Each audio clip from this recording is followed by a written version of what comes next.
લીંબડી તાલુકાના નાની કઠેચી ગામે પાણીની બાબતને લઈને સામાન્ય બોલાચાલી ઉગ્ર સ્વરૂપ ધારણ કરતા બંને સામસામેના પક્ષમાં ઇજાગ્રસ્ત બનતા હોસ્પિટલ ખાતે 108 મારફતે ખસેડવામાં આવ્યા હતા। હાલ લીંબડીના અનેકો ગામમાં પાણીની પડોજણ ઊભી થવા પામી છે, ત્યારે લીંબડી તાલુકાના નાની કઠેચી ગામે પણ પાણી બાબતે પડોજણ ઊભી થવા પામી હતી। ત્યારે ગામના સરપંચના જણાવ્યા પ્રમાણે નાની કઠેચી ગામે પાણીના ગેરકાયદેસર કનેક્શન હોવાને કારણે પોલીસ બંદોબસ્ત રાખીને ગામના ગેરકાયદેસર કનેક્શન કાપવામાં આવ્યા હતા। કલ્પેશ વાઢેર, સુરેન્દ્રનગર।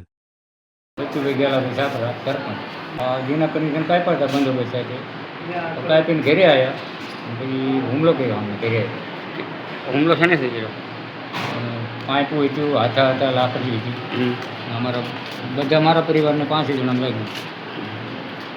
મારોમાં કેટલા જણા છે? મારોમાં તો 10-12 જણા હતા। તો હવે તમારે શું માંગ છે? અમારે શું માંગ છે? એફઆર કરે અને ભરઘોડો કરે તો સારું કહેવાય। આવા માણસ દરરોજ હેરાન કરે।